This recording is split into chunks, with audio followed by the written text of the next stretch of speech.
Assalamualaikum warahmatullahi wabarakatuh. Sana Minangkabar. Kali ini Minangkabar membawa dan sana semuanya untuk berkunjung ke Pandam Gadang.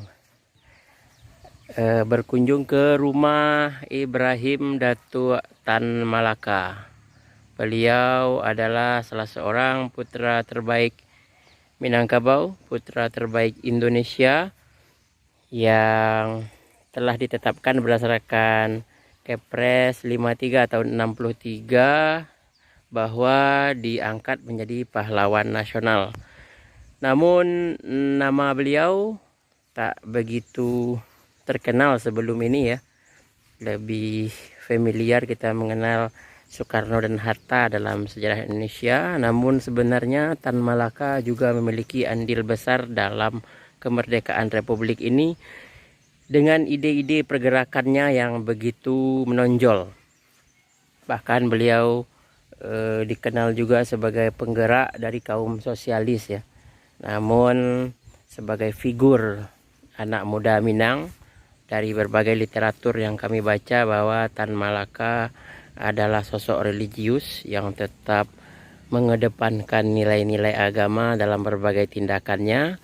Namun dari segi pergerakan beliau lebih dekat dengan kelompok sosialis. Namun untuk hal-hal keagamaan tentunya sebagai sosok pribadi Minang, pemuda yang berkelana ya sampai ke negeri Belanda, beliau tentunya tidak meninggalkan nilai-nilai keagamaannya. Dan di kesempatan kali ini kita hadir di depan ya, di depan rumah kelahiran Ibrahim Datuk Tan Malaka. Nama kecil Ibrahim lahir di Pandam Gadang 1894. Kemudian setelah sekolah di daerah Suliki, beliau menambah pendidikannya ke Fordekok Bukit Tinggi ya. Kemudian di masa remajanya beliau diangkat menjadi tokoh adat ya. Sehingga nama yang melekat pada beliau yaitu Tan Malaka, merupakan gelar adat dari masyarakat Pandam Gadang dengan nama lengkapnya Ibrahim Datuk Tan Malaka. Jadi gelar adat ini melekat kepada beliau, bahkan nama Tan Malaka lah yang lebih populer dibandingkan nama Ibrahim. Dan ini adalah rumah kelahiran beliau. Namun kali ini Minangkabar karena berkunjung di hari Ahad ya, museum dan rumah lahir ini tidak terbuka, masih dikunci ya. Namun di dalam rumah ini saat berkunjung dahulu kami melihat bagaimana ranji atau silsilah, kemudian pakaian, kemudian buku-buku karya Tan Malaka, kemudian ada juga peralatan rumah tangga ya. Jadi itu diantara isi rumah Gadang, rumah kelahiran Ibrahim Datuk Tan Malaka. Kemudian berbagai petualangan telah beliau lalui dalam sejarah hidupnya. Bukan hanya mengusahakan pergerakan kemerdekaan di Indonesia saja, beliau juga terkenal dan aktif berjuang di Singapura ya, juga di Malaysia, kemudian juga di Vietnam, bahkan sampai ke Cina sana. Kemudian juga pernah bergulat dengan Partai Komunis ya di Eropa.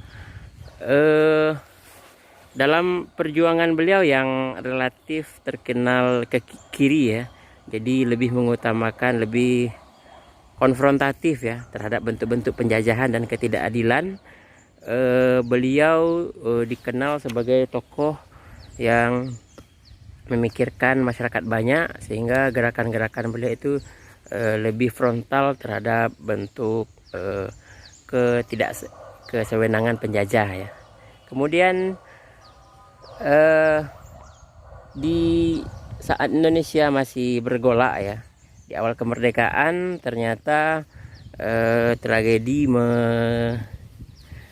terjadi kepada beliau ya, di mana di daerah Kediri Jawa Timur ya, Selopanggung di 21 Februari 1949 diperkirakan kejadian itu terjadi di mana beliau ditembak di daerah sana di Jawa Timur 21 Februari 1949 dalam konflik bersenjata dengan militer Indonesia juga ya, sehingga beliau gugur dan dimakamkan di Kediri, Jawa Timur. Namun sebagai sebuah wujud kecintaan masyarakat 50 kota, masyarakat Sumatera Barat, diusahakanlah agar Ibrahim Datuk Tan Malaka, ya ini dia Raja Adat Kelarasan Bungo Setangkai ini, daerah ini, diusahakan untuk bisa dipulangkan lagi ke Pandam Gadang. Namun karena masyarakat Jawa Timur juga memiliki ikatan emosional dan kecintaan terhadap Ibrahim Datuk Tan Malaka, maka hanya diberi izin untuk memindahkan ya pertanda lah ya.